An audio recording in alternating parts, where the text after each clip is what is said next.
Olá pessoal, então hoje a gente vai fazer uma pequena reflexão de por que aprender, afinal de contas, nomenclatura.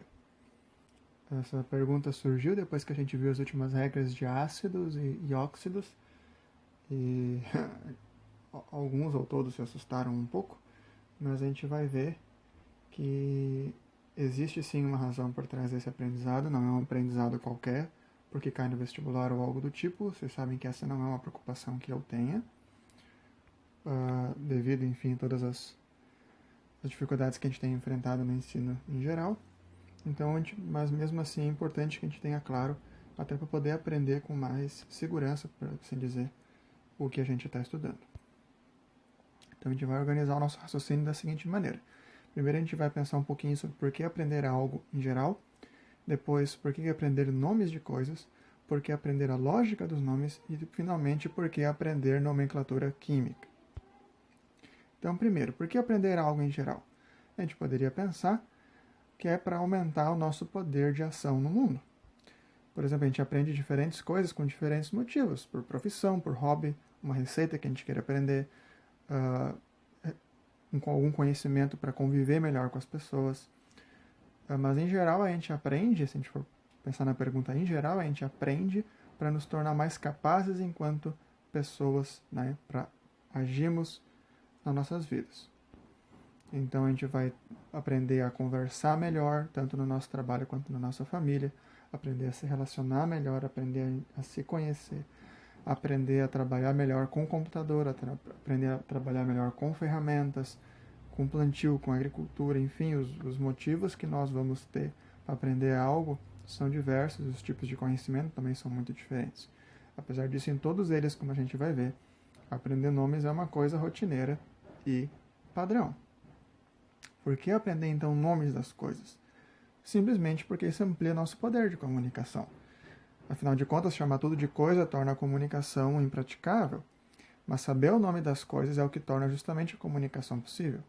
Saber o nome de um conjunto específico de coisas torna essa comunicação específica viável, seja dentro da química, seja dentro da biologia, da medicina, dentro de algum conhecimento mais técnico ou prático, como ferramentas, práticas de uso de ferramentas, etc. Saber diferentes nomes de tintas, tinta esmalte, tinta à base de água, tinta látex, saber as diferentes aplicações de cada tinta permite a gente poder escolher, não só entre a mais cara ou mais barata, ou entre marcas.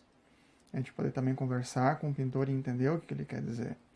Saber os diferentes softwares e os diferentes usos permite a gente trabalhar melhor com a parte da informática, seja em trabalho escolar ou seja no trabalho mesmo, né, na profissão de vocês mais para frente, ou ainda atualmente. Saber os diferentes nomes de estabelecimentos para saber que tipo de profissional, por exemplo, eu tenho que procurar para determinado tipo de serviço, o que faz um funileiro, por exemplo, né, vocês saberiam dizer. Então, saber o nome das coisas permite a gente ter um poder de comunicação de nós para o mundo e do mundo para nós também. E por que aprender a lógica dos nomes? Bom, isso qualifica justamente o nosso poder interpretativo. A gente não olha só para um nome que é talvez difícil de decorar ou difícil de gravar, mas a gente também entende por que aquele nome é daquele jeito. Aprender nomes soltos e a lógica por trás dos nomes são duas habilidades diferentes. Uma simplesmente permite que a gente decore e a outra permite que a gente relacione coisas. Saber a origem de uma palavra, por exemplo, faz com que ela tenha mais sentido para a gente, ou ainda saber construir nomes aumenta a nossa capacidade de interpretar esses nomes.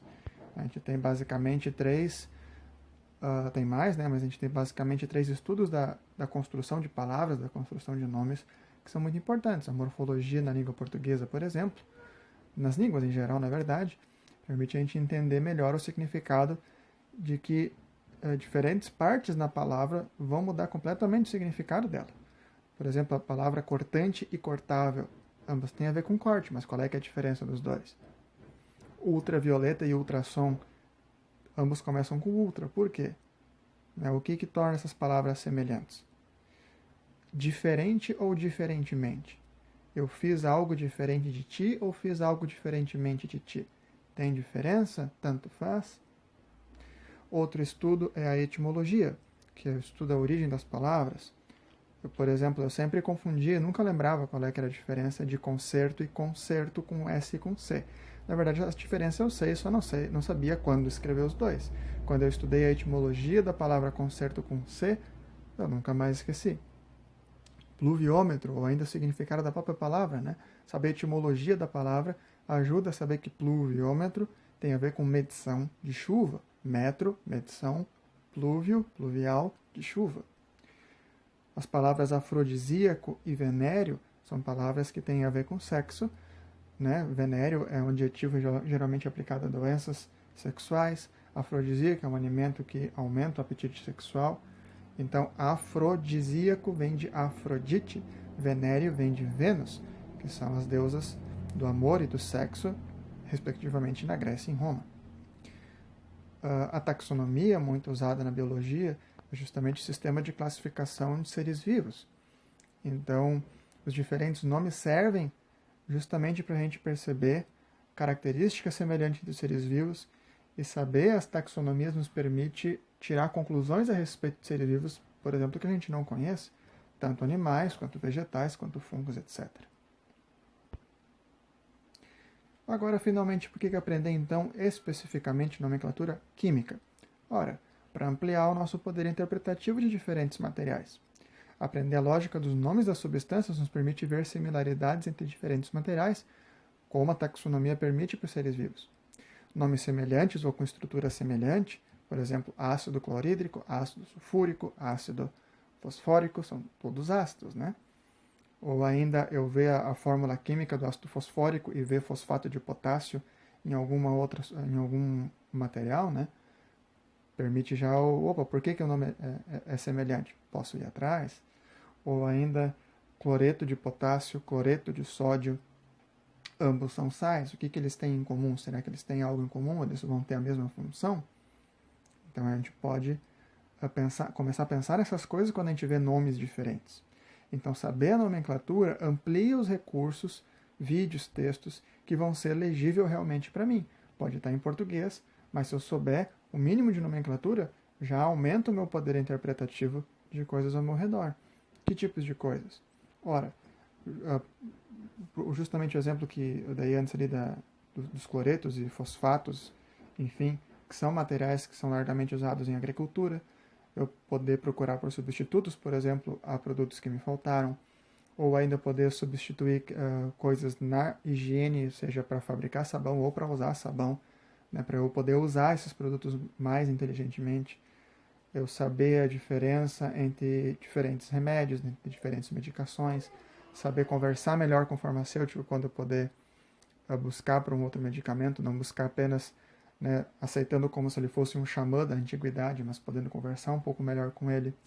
Ou ainda na parte do cozimento, eu poder escolher temperos diferentes para poder substituir itens numa receita que vão ter diferentes funções, vão ter semelhantes funções. Tudo isso a nomenclatura me permite tornar mais inteligente para essas coisas. Então, por que aprender finalmente então nomenclatura? Para que a gente possa olhar para os diferentes materiais ao nosso redor com um olhar mais consciente e inteligente. Espero que tenha ficado claro. Até a próxima.